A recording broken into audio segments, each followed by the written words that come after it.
Hello students, welcome to the online classes of GSM College. I am Kalpana Tiwari and today's my topic is Drama of Ideas. विचार प्रधान नाटक. Drama of Ideas. This topic is related to class BA second year. Drama of Ideas means विचार. एक ऐसा नाटक जिसमें विचारों को importance मिल रही हो, जिसमें विचार जो है वो प्रधान है, मीन्स मुख्य है, विचार प्रधान नाटक. And this drama is totally differ from problem play. ये ड्रामा जो होते हैं वो प्रॉब्लम प्ले से बिल्कुल डिफर होते हैं, बिल्कुल अलग होते हैं. Drama of ideas pioneered by George Bernard Shaw. कि जो पूर्व, जो अग्रज, जो प्रथम, जो मुख्य, जो सबसे पहले जिन्होंने इसका यूज़ किया था वो है जॉर्ज बर्नार्ड शॉ, जिनको शॉर्ट में जीबी शॉ भी बोलते हैं और जीबी शॉ लिख के भी बुक्स वगैरह में आ जाता है. उनका फुल नाम है जॉर्ज बर्नार्ड शॉ. ये ड्रामा ऑफ आइडियाज़ होते क्या हैं, किस प्रकार के होते हैं? तो it is a type of discussion play. ये एक प्रकार के डिस्कशन प्ले होते हैं. डिस्कशन मतलब जिसमें डिस्कस हो रहा हो, जिसमें बातचीत हो रही हो, जिसमें आपस में बातचीत हो रही हो, तो ये एक प्रकार के डिस्कशन प्ले होते हैं. इन विच द क्लैश का मतलब होता है struggle. The clash of ideas, जिसमें विचारों का क्लैश हो रहा होता है, मतलब जो एक व्यक्ति के विचार है वो दूसरे से व्यक्ति के विचारों से मैच नहीं करते हैं. एक ऐसा प्ले जिसमें एक व्यक्ति के विचार दूसरे से क्लैश हो रहे हैं, मतलब काट रहे हो, विचारों को मैच ना कर रहे हो. Clash of ideas and hostile ideologies reveals the most acute problems of social and personal morality. It is a type of discussion play. ये एक प्रकार के डिस्कशन प्ले होते हैं. In which the clash of ideas, जिसमें ideas क्या करते हैं, क्लैश हो रहे होते हैं, आपस में एक दूसरे की बात को, विचारों को काट रहे होते हैं. एंड हॉस्टाइल, और जब एक दूसरे की बात को काट देते हैं तो क्या हो जाता है, एंड हॉस्टाइल आइडियोलॉजीज, जब एक दूसरे की विचारधारा करती है तो आपस में क्या हो जाती है, शत्रुतापूर्ण विचार हो जाते हैं.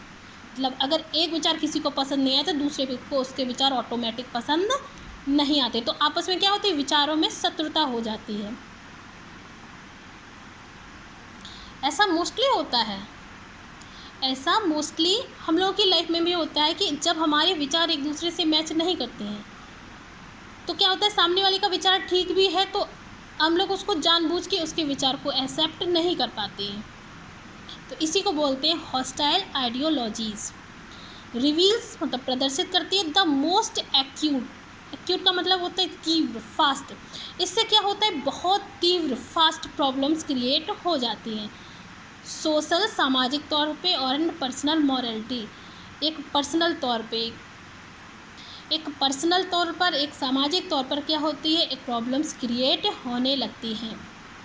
तो ड्रामा ऑफ आइडियाज़ एक विचार प्रधान नाटक है जिसमें सबसे ज़्यादा डिस्कशन चलता है, और वो डिस्कशन जो होता है वो क्लैश कर रहा होता है आइडियाज़, मतलब एक दूसरे के जस्ट अपोजिट होता है, और जस्ट अपोजिट होने की वजह से हॉस्टाइल आइडियोलॉजीज़ क्रिएट हो जाती है. एक दूसरे से शत्रुता विचारों की स्टार्ट हो जाती है. मीन्स एक विचार एक व्यक्ति को पसंद नहीं आए तो दूसरे व्यक्ति को उसके विचार ऑटोमेटिक पसंद नहीं आएंगे, बिना सुने ही नहीं आएंगे.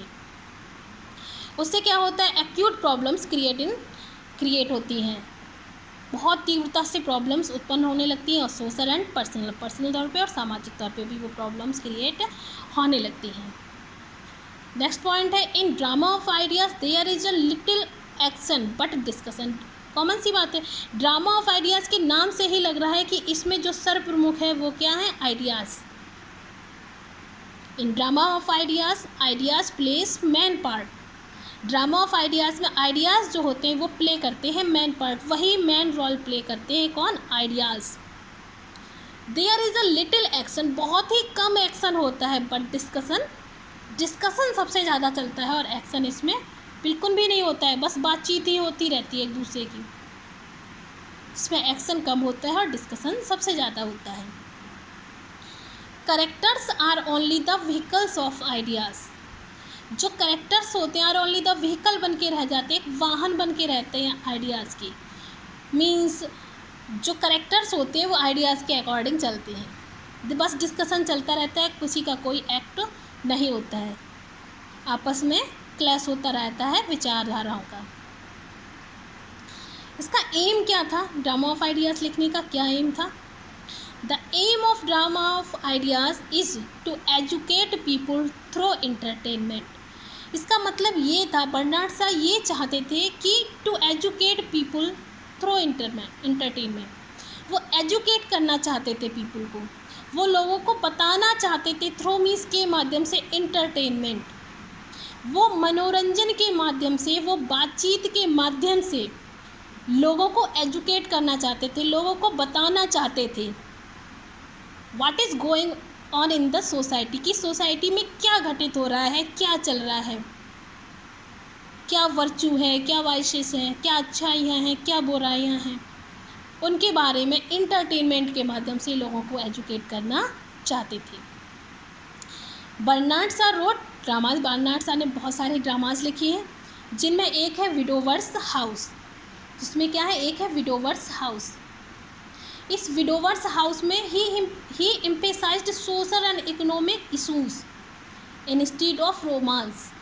पढ़ने से तो लगता है विडोवर्स हाउस में कि कुछ रोमांटिक टाइप की स्टोरी होगी, लेकिन ऐसा नहीं है। इसमें इन्होंने एम्फेसाइज किया है, जोर दिया है सोशल एंड इकोनॉमिक इशूज़, जो सामाजिक और आर्थिक जो भी इशूज़ थे,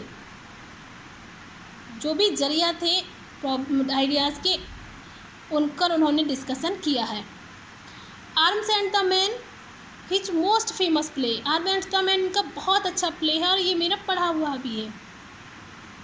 पहले ये BA सेकेंड ईयर में ही ये प्ले चलता था, आर्म्स एंड द मैन, बहुत अच्छा प्ले है।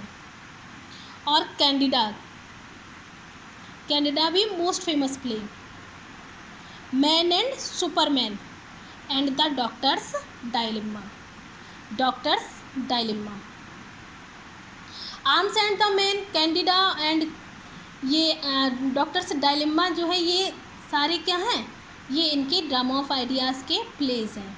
इसमें इन्होंने अपने विचार प्रधान नाटक प्रस्तुत किए हैं, जिसमें किसी न किसी विचार पर डिस्कशन चल रहा है, किसी न किसी कोई ऐसा इशू होगा जिस पर उस पर विचार होता रहता है।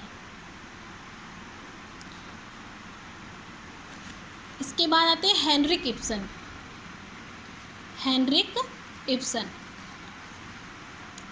हेनरिक इब्सन जो है, इन्होंने भी ड्रामा ऑफ आइडियाज़ लिखा है, इनका एक प्ले है।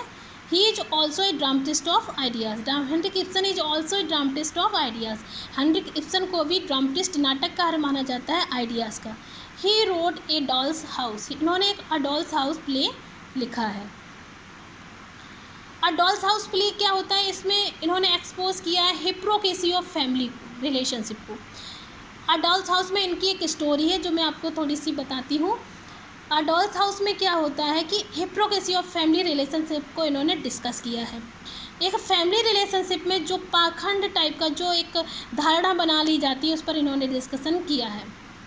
इसकी जो नोरा, जो एक मेन कैरेक्टर है, Nora the protagonist of the play मानी जाती है, वह क्या करती है कि सी रिफ्यूज्ड, वो मना कर देती है टू बी अ डॉल, एक डॉल के लिए वो मना कर देती है। एंड एसर्ट्स हर एक्सिस्टेंस, और वो बताती है कि उसका भी एक अस्तित्व है, वो कोई डॉल नहीं है, वो बताती है कि मेरा भी कोई अस्तित्व है।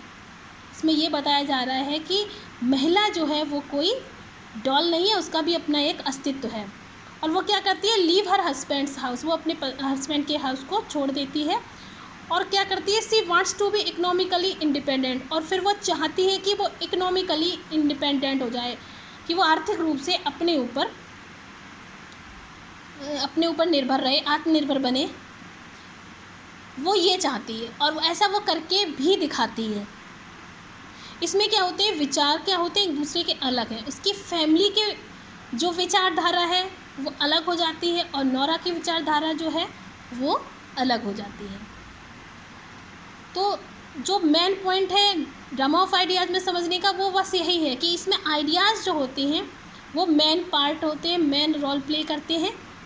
इसमें एक्शन जो होता है वो नाम मात्र का होता है। इसमें बस विचारों का क्या और चल रहा होता है, एक डिस्कशन टाइप का चल रहा होता है। कोई ना कोई इशू होता है, सोशल इशू भी हो सकता है, इकोनॉमिकल इशू भी हो सकता है, कोई फैमिली का इशू भी, किसी ना किसी इशू पर इस पर डिस्कशन चल रहा होता है। और इसके जो पायनट माने, इसके जो अग्रज माने जाते हैं, जो पूर्वज माने जाते हैं, जो सर्वप्रथम प्रयोग करता है वो कौन है, George Bernard Shaw. That's all, thank you.